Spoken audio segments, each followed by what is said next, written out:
নমস্কাৰ, মই বিমলা বুঢ়াগোহাঁয়ে আপোনালোক সকলোকে মোৰ চেনেলৰ অন্য এটা ভিডিঅ'লৈ পুনৰবাৰ স্বাগতম জনাইছোঁ। আশা কৰোঁ আপোনালোক সকলোৱে ভালে আছে। আজি মই মোৰ অন্য এটা ভিডিঅ' আপোনালোকৰ ওচৰলৈ লৈ আহিছোঁ। আজি মোৰ ভিডিঅ'টো হ'ল সন্তানৰ বাবে।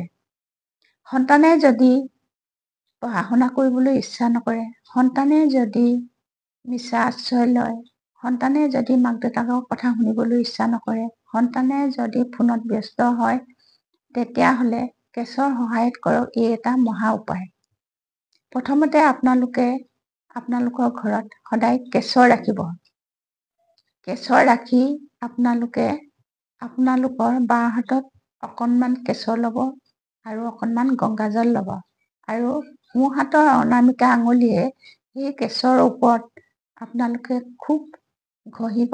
ঘঁহি আপোনালোকে আপোনালোকৰ সন্তানৰ কপালত কেশৰৰ ফোঁট দিব।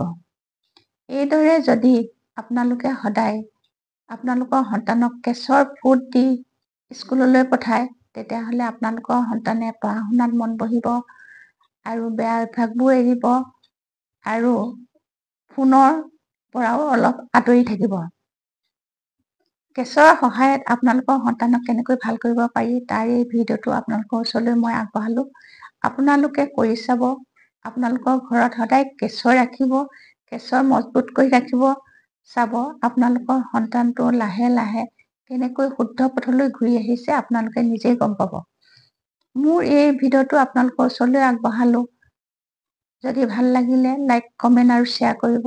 অন্য এটা ভিডিঅ'ত পুনৰ লগ পাম। আজিলৈ আহোঁ। নমস্কাৰ।